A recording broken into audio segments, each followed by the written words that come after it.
Ассаламу алейкум достар. Сіздермен бірге ғажайып оқиғалар мен әдеби деректер анасы.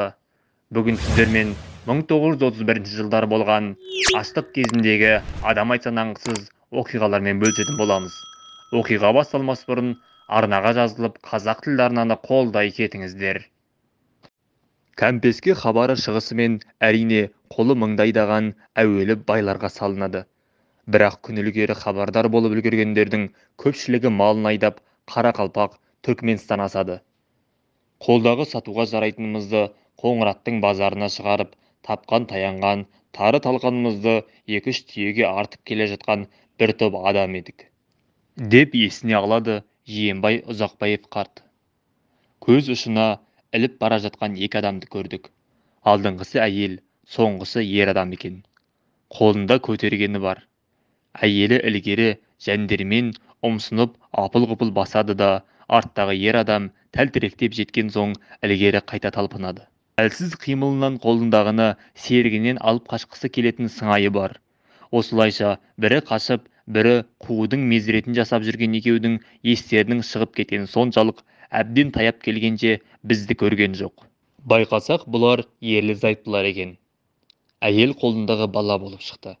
Бүтін бір ауылдан тірі қалғандар осылар екен. Әлгі қашты қудының себебі әңгімесінің осы жеріне келгенде Жиекең қарт үнемі көзіне жас алатын. Аштық әбден мендеткен ері балаға көз салады. Жаны сырқыраған ана байғұстың бөбегін өбектеп ажалдан арашалап жүргені осы болып шықты. Күндердің бір күні үйге бір жасөспірім бала кіріп келді де босағаға отыра кетті. Шай ішіп жатқанбыз. Шүкір, біз әлі ашыға қоймап едік. Алдына қуырылған балық, ірімшіктің талқанын қойдық. Бала апыл-ғұпыл ақсап жатыр. Әкем екеуміз келе жатыр едік, көлігіміз есек жүре алмай әкем жолда қалды. Мені ілгері оздырып жіберді деп хабарын айтты мейманымыз. Жолына аз-мұз азық салып жібердік. 2-3 күннен соң аң аулап жүрсем, сай тұйғында өліп жатқан бір кісіні байқадым. Қасында жартылай желінген табақ толы қуырдақ. Анадай жерде есектің өлімтігі жатыр. Әлгі байғұстың аш өзегіне түсіп кеткен қуырдақ соның еті екен. Аштықтан адамдардың отқа тышқан көміп жеп, түлкінің етін жіліктеп тұздап күн көргендері де болды. Жаужұмыр жақсы болса ит жемес пе еді деген сөз бар. Сол бір бетаулық аштық жылдары шыққан мәтел болатын. Жаужұмыр атты жабайы шөп тамырын талмап, аяқ-қолдары іскендерді де көргенін айтты. Әрине, сол жаужұмыр екеш жаужұмыр, мондалақ, көсік жуа да кез келген жерге өсе бермейді. Оны да қазып алар қауқар керек. Ана бір жолы теолог Тұрсынғали Көшенов жан түршігерлік бір әңгімен айтты. 70-ші жылдардың бас кезі. Үстірттегі барлау учаскесінің бастығымын.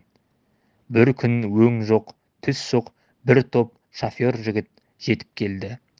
Айтқандарына нанбай, өз көзімен көрмек болып жолға шығып едім, барғаныма осы күнге дейін өкінем.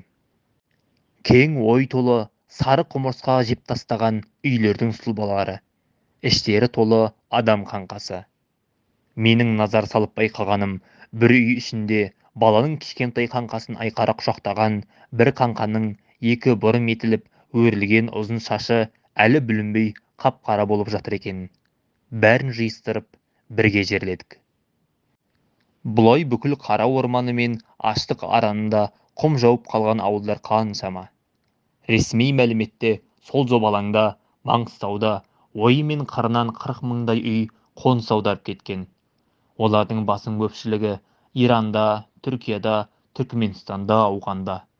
Егер әр үйдің ең кемі 3-4 жаннан болды дегеннің өзінде, бұл қазіргі Ақтау қаласының тұрғындарынан кем емес қой. Қаншама орны толмас өкініш.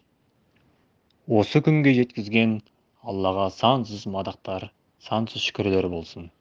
32-нің зұлматы.